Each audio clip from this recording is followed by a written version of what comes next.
So, Paula, any footwear stories involving the BBC and politician's husband? No, there's a bit of anal rape I could talk about, but I won't. I think to say that we were interfered or there was pressure in the politician's husband would be wrong. It was my choice to not name the political party, partly because it was not about party politics in the sense of left versus right, though I'm capable of writing about that, but because it was about the cesspit and the power games of Westminster. But I think the reticence that the broadcasters have, that Mark touched on, about doing politics, is a direct reflection of the huge disenchantment and disappointment and jaundiced view that the British have about politics, their politicians. And I think that we would be wrong to try and, I was picking up on the point of aspirational. It would be wonderful to do an aspirational political piece, but in some ways to ride roughshod over this deep disillusionment of the audience, I think is extremely difficult. As a writer, you want to have a conduit to your audience and to be empathetic to their concerns. And I think that's one of the reasons. I think that the hope that came in with Tony Blair in '97 was disappointment and disenchantment. We went into the Iraq War. We've had dodgy dossiers. We've had expenses and so forth. And I don't think that British people are in a place to do an aspirational piece about British politics at the moment, and I'm really sorry to say that. Although I found one of the consequences of not naming the political parties is that I've met both Labour and Tory politicians who insist that it's definitely the other party, which often happens in these cases. But it tells us something about the way politics has gone in Europe. I'm generalising about Europe, but I think it's true over the last 30 years that the parties are closer together. When Trevor Griffiths wrote Bill Brand, it would have been impossible to not specify which party he was in. Whereas now, oddly, you can do it, can't you? Well, you can, but I think for part of the reasons I said, which were financial and the co-production element, and this reticence that the broadcasters have, obviously there's a huge boldness went on in the making of Borgen, and without a broadcaster who's bold enough to say, well, let's try it, let's try. There was a Tory female politician, and I've forgotten her name, an article about her in the Observer today, and she was brought in to open up politics and to be true and honest, and she's been marginalised within her own party. And that's a fantastic story, and that's a story that should be told. That's Sarah Wollaston. Thank you, yeah. And I have tried to get stories like that off the ground, and I have failed. Kath, could you just say, because one of the other differences that excuse me. One of the other differences some people observe is the length of these series, that very often the imported Scandinavian series, they will be 10, 11 more, whereas ITV gave 8 to Broadchurch, 10 to Downton Abbey originally. It's much more common, isn't it, What Happened to You and Murder, to be given one episode and or 3 and let's see how it goes. Yeah, I think... Is that working? Yeah. Oh, sorry. Yeah, I think that's true. I mean... even sort of 10 years ago, you could probably get a commission for a series that was for 2 series worth of drama in Britain, and have that sort of ambition about a show, and then allow an audience to find that show over a number of episodes, which I think the direct result of that, I think, for an audience, or certainly for me, is that you then start to own that show and you have an investment in that show and you can watch those characters over many episodes. I thought that's what was brilliant watching that episode 16, because I remembered that when I watched it. You've waited a long time for him to tell that story, his past to Kachin. You've waited a very long time. And that's part of the power, I think, of series. And the problem here, I think, as you say, is that it's very hard to get a series longer than 6 episodes now on the BBC, I think, and on Channel 4, 6 or 8 episodes. So the way you can relate to a character is, or the pace at which you can tell the story is very constrained, I think, actually. And a lot of the joy of series is to be with characters over a long period of time. And that's how you can tell stories that are as subtle, I think, as the stories you're telling. So that, I think that is a problem, yeah. Okay, and Lorna, could you talk as a journalist here, but representing Danish newspaper? One of the things that seems to me interesting is that coalition is quite a new thing to us, and it was a sheer coincidence, but I think that clearly is part of the fascination with Borgen, isn't it? That it explores coalition. Absolutely, it couldn't have been better timed. It really paved the way, and I think I really realized how big Bowen was when I went to a briefing in the Foreign Ministry about Europe with David Lidington, the Europe minister, and with his Danish counterpart. And the first thing he said, well, you know, you gave us yes, Prime Minister, and now we are watching Bowen. So actually, you know, the British government is watching Bowen, and I've heard that from several politicians in Parliament that they watch it, and even if they didn't sort of watch it when it was showing, they get the box set now because it's like a must see. So I think, you know, maybe there is a will to see a different kind of political drama. I think it is very much in the British soul that you kind of like that kind of yes, Prime Minister. Wry sense of humor, which we, by the way, also love in Denmark. But I think there might be sort of a place now for more serious drama, political drama. I think the appetite is there and the pace is there, you know. And I think one of the points about watching Bowen when you're British is that you actually have to sit and watch it much more intensely than you normally watch television, because you have to look at the subtitles, which means that you're actually, you know, it's not wallpaper, it's not like you're doing something else, you're on your mobile or whatever you're doing. You have to sit and watch it. So you get the subtleties, you get how people act, you see their facial expressions much more. So I think that also adds a lot.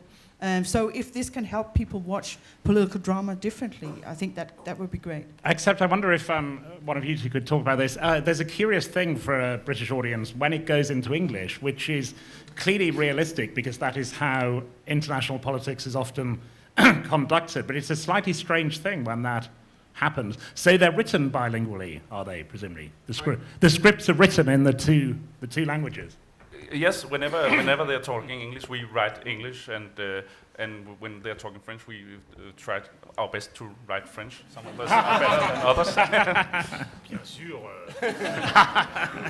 And we're just moving towards opening it up to the audience, but I just wanted a couple of things. I just wanted to, well, first of all, if one of our guests could tell us very briefly, can coalition government work? Well, I mean, I think the current Danish Prime Minister is doing her damnedest, but not very successfully, I must say.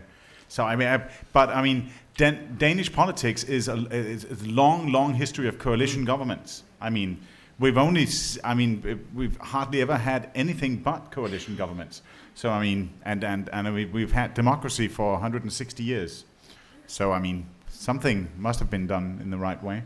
Well, the predictions are we may be heading that way. Before we open it up to the audience, just Paula, could you or start us off on this, which is that there's a lot of talk, understandably, about misogyny in politics at the moment, particularly because of what had happened to the Australian Prime Minister Julia Gillard last week, where two extraordinary events. One was gynecological offensive jokes in a menu at a dinner run by her opponents. A broadcaster being sacked for asking her if her partner was gay, because apparently on the single journalistic evidence that he was a hairdresser, and therefore some people thought he was. But this is clearly one of the themes of the politician's husband. There is not equality, is there? Well, no, as the wife says at one point, when she first went into Westminster, everyone just assumed she was his researcher and that she wasn't an MP. I mean, obviously, right from Cameron and Calm Down, Dear, to the actual talking to politicians, and both male and female, particularly the female ones, the misogyny and the hierarchical masculine, the aggression in that chamber. I was interested when you said about the set, which we'd used the set from the Jeffrey Archer thing, which is now on eBay, by the way. How much is being bid for it? I have no idea. But when I went into the House of Commons, I was astonished at how tiny it is, and that when they stand across this dispatch box, it's just literally like from here to there. And it really is a bear pit. And I think that women have a completely different way of conducting themselves in business and in Parliament. And it doesn't suit that, let alone the business of the hours and things. So the misogyny, if you like, is in the structure of it as much as in the personalities. And just, would any of you like to say something about that? Whether we tend to see Scandinavian countries as being more advanced in this way, but clearly Borgen questions this, but for women in politics, yes. Well, I think that's really one of the major attractions and points, both in The Killing and Boing, which is that, yes, you have female lead characters, but it's not the issue that they are female. And I think that's the great thing. I mean, if you go back and look at Prime Suspect, which is a great series, it is very much an issue that Jane Tennyson is a female inspector. And it's a struggle for her through the series that she's female and she has to sort of fight this old boys network. Sarah Lund, she's a police inspector, but she's not a female police inspector. She's just a police inspector who wants to solve a crime. And the same thing with Birgitte Nyborg. She's a prime minister, but she's not. Well, she's very female. You know she's a woman, but it's not the issue. And I think that very well portrays what it's like, more or less, in Danish society. We're not perfect, obviously, but I think that's really fascinating to see that there is not that. It's almost taken as a precondition that you can do whatever you want if you're a woman, and that's not a point. Although, Lorna, I was going to say... I don't entirely actually agree with that, because I think her professional status is taken for granted. I think that's good. I think, in fairness to Jane Tennyson and Prime Suspect, that was of its time, and it was more of a struggle. But things are examined in the Sarah Lund character in The Killing and in Borgen, which, if it were a male, they wouldn't be. And I think it's good.